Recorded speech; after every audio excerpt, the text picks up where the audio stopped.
تعتبر مدينة الرقة من أهم المدن. رقا یک جگرنگترین باجارên Sûriye û bi hevgirtina pêkhateyên xwe tê naskirin. Li Reqayê gelek bîr û bawerî, çand û pêkhateyên bi awayekî aştiyane bi hev re dijîn. Reqa weka muzîka gelan tê naskirin. Li vê derê gelek pêkhateyên wekî Kurd, Ereb, Çerkes û Ermen bi hev re dijîn. Jiyan li vir bi awayekî wek hev û aramî bi rêve diçe. في مدينة الرقة في كل حب واحترام. الرقة مدينة متنوعة. رقا لاندکا بهفرجیانه یا تواهی پیکاته و گلین هریمه لرقای پیکاته و بیرو باورین تکل گل هفدجین.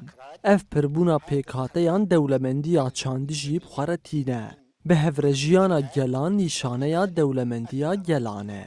عادات وتقاليد هذه الشعوب مع بعضها البعض.